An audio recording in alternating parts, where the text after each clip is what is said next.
तो हम जानते हैं कि दोनों ही देशों के बीच जो संबंध रहे हैं, भारत और अमेरिका के बीच, वो ऐतिहासिक संबंध रहे हैं। कई मामलों में अगर हम कहें तो इतिहास हमारा और अमेरिका का एक जैसा रहा है। हम विश्व की सबसे जो बड़ी डेमोक्रेसी है वो है, तो अमेरिका सबसे पुरानी डेमोक्रेसी है। तो इन तस्वीरों के जरिए आप समझ सकते हैं कि विश्व का जो सबसे बड़ा लोकतंत्र है उसके सबसे बड़े नेता भारत के प्रधानमंत्री नरेंद्र मोदी, और विश्व का जो सबसे पुराना लोकतंत्र है अमेरिका, उसके प्रमुख जो बाइडेन, उनके बीच ये मुलाकात। और जैसा कि हमने कहा कि दोनों देशों का इतिहास करीब करीब समान रहा है। दोनों ही देशों ने औपनिवेशिक सरकारों के खिलाफ संघर्ष कर स्वतंत्रता हासिल की है। जैसा कि हम सभी जानते हैं कि भारत ने 1947 में आजादी हासिल की, तो वहीं अमेरिका की बात की जाए तो अमेरिका 1776 ईस्वी में आजादी हासिल की थी। और दोनों ही राष्ट्रों ने जो शासन की जो लोकतांत्रिक प्रणाली है उसको अपनाया, और आर्थिक और वैश्विक संबंधों के क्षेत्र में हम जानते हैं कि भारत और अमेरिका के जो दृष्टिकोण है वो कुछ मामलों को छोड़कर। हम आपको दिखा रहे हैं जापान से जहां प्रधानमंत्री इस वक्त पहुंचे हुए हैं, उनका जेस्चर देखिए किस तरीके से बाइडेन और प्रधानमंत्री मोदी की मुलाकात कई मायनों में महत्वपूर्ण हो जाती है। इस वक्त एक्सक्लूसिव तस्वीरें न्यूज इंडिया आप तक पहुंचा रहा है। तो भारत को G7 समिट में गेस्ट एंट्री के रूप में बुलाया गया है। G7 के प्रमुख देश अमेरिका के साथ कई मुद्दों पे मतभेद जरूर है, लेकिन ये 5वीं बार है जब भारत को इस समिट में बुलाया गया है। फिलहाल आपको बता दें इस समिट के, इस जेस्चर के बहुत मायने हैं। हम तस्वीरें लगातार आपको दिखा रहे हैं। देखिए बाइडेन से किस तरीके से गर्मजोशी के साथ प्रधानमंत्री की इस मुलाकात को माना जा रहा है। तो जापान के हिरोशिमा में शुक्रवार से G7 समिट की शुरुआत हो चुकी है।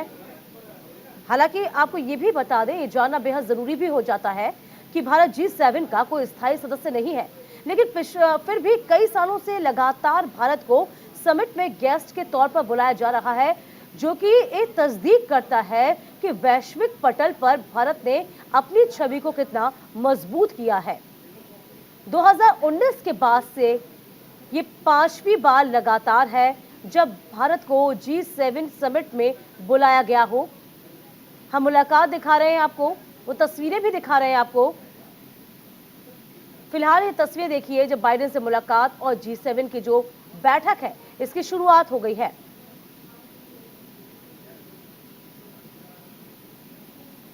तो 2019 के बाद से आपको लगातार हम ये बता रहे हैं कि 5वीं बार है जब भारत को G7 समिट में बुलाया गया है। गेस्ट कंट्री के तौर पर भारत को सबसे पहले G7 समिट में फ्रांस 2003 में बुलाया गया था, और आपको बता दें कि ये जो बैठक है कई मायनों में महत्वपूर्ण हो जाती है। तो फिलहाल हम आपको ये भी बता रहे हैं कि प्रधानमंत्री 3 देशों के 6 दिवसीय दौरे पर हैं, जिसमें जापान का G7 का दौरा बेहद महत्वपूर्ण है। इस साल आपको बता दें कि भारत के अलावा Australia, Brazil, Comoros, cook island, Indonesia, south Korea, Vietnam को गेस्ट एंट्री के तौर पर, यानी कि जो गेस्ट कंट्री है उसके तौर पर बुलाया गया है। लगातार तस्वीरें हम आपको दिखा रहे हैं, वो जेस्चर आपको दिखा रहे हैं जब किस तरीके से प्रधानमंत्री नरेंद्र मोदी जो बाइडेन से मुलाकात कर रहे हैं, गले मिले हैं, हाथ मिलाया है और उसके बाद गले मिले हैं। तो फिलहाल आपको ये बता दें प्रधानमंत्री नरेंद्र मोदी शुक्रवार को 3 देशों Japan, Papua New Guinea, Australia के दौरे पर रवाना हो गए हैं। फिलहाल जो तस्वीरें आ रही है सीधे जापान के हिरोशिमा से हैं, जहां पर G7 समिट की शुरुआत हो चुकी है। तो गेस्ट कंट्री के तौर पर भारत को लगातार 2019 से आमंत्रित किया जा रहा है, जो इस बात की तस्दीक लगातार करता है कि इस तरीके से वैश्विक स्तर पर भारत का परचम बुलंद होता जा रहा है। फिलहाल लगातार वो तस्वीरें आपकी स्क्रीन पर जहां G7 की मीटिंग की शुरुआत हो चुकी है। प्रधानमंत्री नरेंद्र मोदी शुक्रवार को 3 देशों यानी कि जापान की बात करें जाए, पापुआ गिनी, ऑस्ट्रेलिया के दौरे पर रवाना हुए हैं। पीएम मोदी जापान के हिरोशिमा शहर में हो रहे G7 समिट में इस वक्त हिस्सा ले रहे हैं और तस्वीरें भी लगातार सामने आ रही हैं जब मुलाकात प्रधानमंत्री मोदी ने की है। तो जेलेंस्की जो है यूक्रेन के राष्ट्रपति, उनसे भी मुलाकात होगी। इसको लेकर ये बैठक कई मायनों में महत्वपूर्ण भी हो जाएगी। तो वैसे तो पहली बार नहीं है जब भारत को G7 देशों की ओर से बुलाया गया हो, लेकिन पीएम मोदी का ये दौरा इसीलिए भी महत्वपूर्ण हो जाता है क्योंकि 1974 के पोखरण परमाणु परीक्षण के बाद ये पहली बार है जब कोई भारतीय प्रधानमंत्री हिरोशिमा का दौरा कर रहा हो। जी हाँ, ये आप नोट करिए, ये जानना भी बेहद जरूरी हो जाता है क्योंकि 1974 के पोखरण परमाणु परीक्षण के बाद ये पहली बार है जब कोई भारतीय प्रधानमंत्री हिरोशिमा का दौरा कर रहा हो। हम तस्वीरें आपको दिखा रहे हैं किस तरीके से जापान के प्रधानमंत्री से मुलाकात। ये दो तस्वीरें, इन दो तस्वीरों के जरिए आप प्रधानमंत्री का जेस्चर देखिए, उनकी गर्मजोशी देखिए, किस गर्मजोशी के साथ तमाम जब प्रधानमंत्री मिल रहे हैं। कमर राजा हमारे साथ बने हुए हैं, विदेश मामलों के जानकार हैं। कमर जी, देखिए जबरदस्त स्वागत हुआ है यहाँ पर, किस तरीके से प्रधानमंत्री का यूं कहे डंका बजा है। हालांकि ये जानना बहुत जरूरी भी है कि G7 का कोई सदस्य नहीं है, लेकिन गेस्ट कंट्री के तौर पर भारत को 2019 से लगातार बुलाया जा रहा है। कमर जी जी, बहुत भारत की एक बड़ी यूनिक पोजीशन है। और फिर दूसरी बात ये कि प्रधानमंत्री का स्वयं एक दबदबा है इंटरनेशनल ग्लोबल पॉलिटिक्स में जी। तो उस वजह से, और एक तो उनका पर्सनल स्टाइल, चार्म जो होता है वो काम करता है। वो अपना सीधा रिश्ता जोड़ लेते हैं, एक तरफ जनता से जोड़ते हैं तो दूसरी तरफ लीडरों से भी, ग्लोबल लीडर्स से भी अपना वो पर्सनल रिलेशनशिप बना लेते हैं, बनाते हैं। ये उनकी अपनी स्टाइल है डिप्लोमेसी की और काम। दूसरी बात ये कि वो कंप्रोमाइज नहीं करते नेशनल इश्यूज के ऊपर। जो नेशनल इश्यूज हैं वो उनके हैं, जो भारत के हित में हैं उसमें कोई कंप्रोमाइज नहीं करते। तो इस समय जो भारत की पोजीशन एक बड़ी यूनिक बन गई है इन द सेंस कि एक तरफ तो पश्चिमी देश चाहते हैं कि भारत उनके साथ जुड़े, तो दूसरी तरफ जो रशिया लेड अलायंस है वो लोग चाहते हैं कि भारत उनके साथ बना रहे। भारत की पॉलिसी ये है कि जो भारत के हित में होगा वो करेगा। भारत अपनी जो है खुद मुख्तारी जिसे कहते हैं ऑटोनॉमी अपनी फॉरेन पॉलिसी में मेंटेन करता है, डोमेस्टिक एंड फॉरेन। भारत चाहता है, उसके बेसिक प्रिंसिपल्स ये हैं कि जंग नहीं होनी चाहिए, जंग का काल खत्म हो गया है। प्रधानमंत्री ने स्वयं ये बात कही प्रेसिडेंट पुतिन से। फिर दूसरी तरफ ये भी भारत चाहता है कि जंग खत्म हो और जो समस्याएं खड़ी हो गई हैं यूक्रेन की युद्ध को लेकर से, जैसे कि तेल की कीमतों का बढ़ना, फिर उसके अलावा फूड सप्लाई चेन जो डिस्टर्ब हो गई है, जिसकी वजह से अफ्रीका के बहुत से देश जो हैं, लैटिन अमेरिका के देश जो हैं, अरब देश जो हैं, ये सब परेशान हैं। यहाँ से यूक्रेन से और रशिया से खाद्य सामग्री जाती थी। तो इस तरह से उनको भी भारतवर्ष चैंपियन करता है। जब किसी भी बड़ी इंटरनेशनल फोरम में जाता है तो भारत जो कम डेवलप या अर्ध विकसित जो देश हैं उनको भी एक तरफ चैंपियन करता है, भारत के हित को प्रमोट करता है। और जो ग्लोबल पीस एंड डिसआर्मामेंट जो उसका मेन पॉइंट रहता है कि वो होना चाहिए, जंग खत्म होनी चाहिए जी। और इसी कारणवश यही हमारे प्रिंसिपल चाइना और पाकिस्तान के साथ भी है। आतंकवाद भी खत्म होना चाहिए और चाइना को भी जो उसकी अग्रेसिव पॉलिसी है, विस्तारवादी नीति, वो एक्सेप्टेड नहीं है। भारत अमन चाहता है लेकिन पूरी तरह से इसकी सेना सक्षम है चाइना पाकिस्तान दोनों से। जाहिर सी बात है कमर जी, और जिस तरीके से प्रधानमंत्री मोदी यूं कहें कि बहुत लोकप्रिय नेता है, और इसी के साथ साथ हमने ये भी देखा है, और ये हम देखिए लगातार तस्वीरें हम अपने दर्शकों को भी दिखा रहे हैं कमर जी, किस तरीके से G7 के जो अमेरिका के साथ हम कह सकते हैं कई मुद्दों पर मतभेद जरूर है भारत के, लेकिन ये 5वीं बार है जो भारत को इस समिट में बुलाया गया है। यदि हम भूमिका की बात करते हैं इस शिखर सम्मेलन में, तो क्या लगता है क्या भूमिका इस बार भारत की रहेगी कमर जी? देखिए, भारत की भूमिका, एक तो भारत जो है स्वयं बहुत डेवलप्ड नेशन है। इसकी 5वीं बड़ी इकोनॉमी है, फास्टेस्ट ग्रोइंग इसकी GDP है, आने वाले समय में ये तीसरे नंबर पे आ जाएगी। अभी 3 ट्रिलियन की है, ये बढ़ के अगले 5 साल में 5 हो जाएगी, फिर उसके 5 साल बाद 10 हो जाएगी। इसी तरह ये बढ़ती है। फिर यहाँ पे अंग्रेजी स्पीकिंग, कंप्यूटर सेवी जो वर्किंग क्लास है, बहुत बड़ा, इसकी पूरी दुनिया को जरूरत है। आईटी सेक्टर में भारत का एक बहुत बड़ा योगदान है। सारे देश, चाहे यूरोप के हों या अमेरिका में हो, मतलब अब तो लाखों की संख्या में भारतीय मूल के लोग वहाँ पे काम कर रहे हैं, वहाँ के डेवलपमेंट में काम कर रहे हैं। वो वहाँ पे जिस तरह काम कर रहे हैं वो बहुत सराहनीय है, उनको बहुत पसंद है।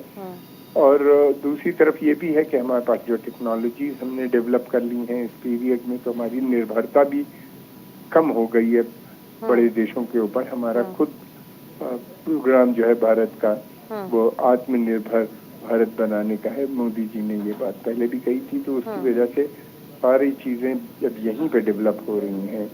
और यही नहीं, अब फिर उसके बाद आर्टिफिशियल इंटेलिजेंस पे भी काम हो रहा है, जो फ्यूचर टेक्नोलॉजीज हैं। या अब देखिए, इन तमाम चीजों पर, बिल्कुल भारत की इन तमाम चीजों पर जो डेवलपमेंट हो रहा है, जो विकास हो रहा है, उस पर तमाम देशों की नजरें हैं। तो हम ये अनुमान लगा सकते हैं कमर जी कि आने वाले वक्त में कि G7 का स्थायी सदस्य बन पाएगा, क्योंकि जो हम स्थिति देख पा रहे हैं, जो मैं पढ़ पाई अब तक, जो समझ पाए हैं हम, कि G7 की जो आर्थिक हिस्सेदारी है ना, उसमें कहीं ना कहीं गिरावट देखने को मिल रही है। यानी कि कुछ सालों की बात कर ली जाए तो G7 का जो प्रभाव है वो थोड़ा बहुत कम होता नजर आ रहा है। यदि 80 के दशक में दुनिया की कुल जीडीपी का लगभग 60% हिस्सा G7 देशों का होता था, यानी कि जो अब घटकर 30% रह गया। अब भविष्य में G7 देशों का प्रभाव क्या कम होगा? क्या यही एक कारण एक बड़ा हो सकता है? क्योंकि जो फास्टर ग्रोथ इकोनॉमी जो है वो लगातार भारत में इस वक्त दिख रही है, संभावनाएं दिख रही हैं। तो आगामी देशों में हम कैसे, आगामी दिनों में भारत स्थायी सदस्य बन सकता है, कैसे देखें इसे आप कमर जी? देखिए, भारत को G7 या इन सबकी मेंबरशिप की इतनी जरूरत नहीं। भारत चाहता है यूनाइटेड नेशन सिक्योरिटी काउंसिल की मेंबरशिप, और वो चाहता है कि यूएन के अंदर रिफॉर्म होने चाहिए। यानी यूनाइटेड नेशंस के जो जो जो सिस्टम्स हैं उसमें भी भारत की योगदान होना चाहिए।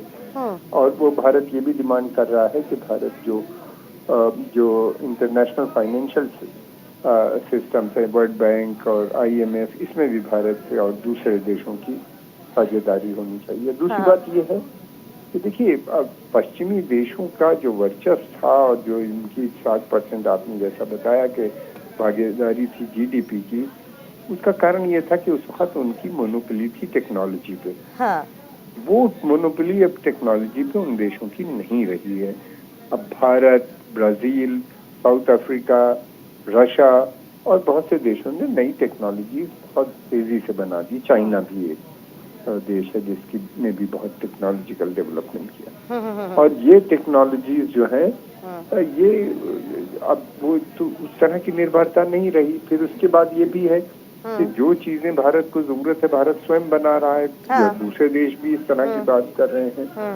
और यही कारण है युद्ध का। जब डिक्लाइन होता है किसी बड़ी पावर का, तो वो आसानी से वो अपने डिक्लाइन को नहीं मानती। अब उसको असर्ट करने के लिए युद्ध करती है, फिर उसके बाद सैंक्शंस का इस्तेमाल करती है, या फिर उसके बाद रिजीम चेंज की बात करते हैं, कंटेनमेंट की पॉलिसी लगाई जाती है।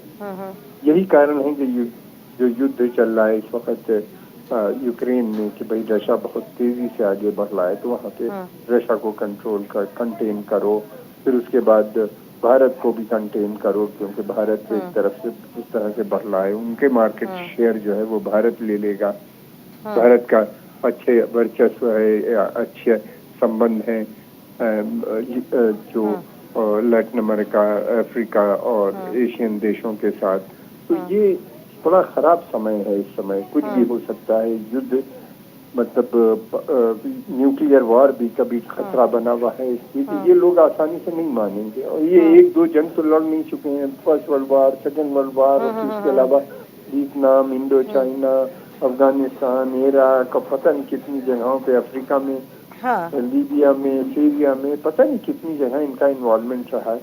तो ये बड़ा, इसीलिए प्रधानमंत्री मोदी जी ने कहा कि युद्ध का काल खत्म। अब आप तुम युद्ध भी करोगे तो आप अपने जो मकसद हैं, जो आपका आप अपने हित को पूरा नहीं कर सकते। हमने इराक में देखा, हाँ हाँ हाँ हाँ अफगानिस्तान में भी देखा, इतनी जंग, $6 ट्रिलियन अमेरिकन इकोनॉमी रिसेशन में चली गई, मगर अमेरिकन अपने हित को पूरा नहीं कर पाए। सीरिया में भी नहीं कर पाए, लीबिया में भी क्या हुआ वहां पे दशा, मिलियंस ऑफ 4.5 मिलियन लोग इराक में मर गए, पता नहीं कितने, मुझे याद नहीं इस समय फिगर। अफगानिस्तान में मरे, पूरी दुनिया में आतंकवाद फैल गया, एक बड़ी समस्या पूरे हम सब देशों के लिए हो गई। फिर ये अपने रोग स्टेट्स को सपोर्ट करते हैं, जैसे पाकिस्तान जैसे स्टेट्स को, क्योंकि रोग स्टेट है, फेल्ड स्टेट हो रही हैं, उनको सपोर्ट करना, उसकी वजह से भारत को कितनी प्रॉब्लम आई। भारत और प्रधानमंत्री ये बार बार अंतर्राष्ट्रीय पटल पे कहते हैं कि समय बदल गया है, बदलना पड़ेगा सबको, बातचीत करो, यूनाइटेड नेशन में रिफॉर्म करो और सबकी तरक्की होनी चाहिए, सबका साथ सबका विकास। देखिए, इस बीच जो खबर ये भी आई थी ना, कहीं ना कहीं देखा गया था कि यूक्रेनी राष्ट्रपति जेलेंस्की जो है वो प्रधानमंत्री मोदी से मुलाकात करना चाहते हैं। बाकायदा इसके लिए संपर्क भी साधा गया। तो इस मुलाकात को किस तरीके से देखा जाए, क्योंकि प्रधानमंत्री ने पहले ही यूँ कहे कि डे वन से ही ये अपना विचार साफ कर दिया था कि देश का विचार यही है कि युद्ध के पक्ष में नहीं है, चाहे वो रूस की बात हो चाहे यूक्रेन की बात हो। और ऐसे वक्त में जब बहुत से देश यूक्रेन के साथ खड़े थे, रूस के साथ खड़े थे, भारत बहुत तटस्थ था, अलग था। भारत का हम जो खिलाफ है वो युद्ध के खिलाफ है। तो ये जो मुलाकात के मायने हम क्या निकाल पाएंगे कमर जी? देखिए, ये बहुत महत्वपूर्ण मुलाकात है। हाँ, भारत की एक ऐसी छवि है, भारत का एक ऐसा रुतबा है जिसे कहते हैं कि जो वही एक अकेला देश है जिसके ऊपर रशिया का भी ट्रस्ट है, यूक्रेन का भी ट्रस्ट है, पश्चिमी देशों का भी ट्रस्ट है, अमेरिका भी मानता है। हाँ, अगर किसी समय में मध्यस्थता होती है, पीस टॉक्स होती हैं, तो भारत ही कर सकता है, चाइना नहीं कर सकता। हालांकि चाइना बड़ी कोशिश कर रहा है, सोच रहा है, लेकिन क्योंकि उसके ऊपर विश्वास नहीं है देशों का, तो इसलिए वो नहीं कर पाएगा। चाइना एक बड़ी इकोनॉमी जरूर बन गया है, लेकिन ग्लोबल पावर वो नहीं है, उसकी वो दबदबा या रुतबा नहीं है इंटरनेशनल कम्युनिटी में जो भारत का है। तो इस वजह से एक वो चाहते हैं कि कम्युनिकेशन बना रहे भारत के साथ। ज़ेलेंस्की इसी संबंध में लेकिन देखिए ये पूरा तभी बिल्कुल कंवर जी, आपका बहुत शुक्रिया। मुझे आपको यहाँ रोकना होगा। इस बीच एक बड़ी खबर आ रही है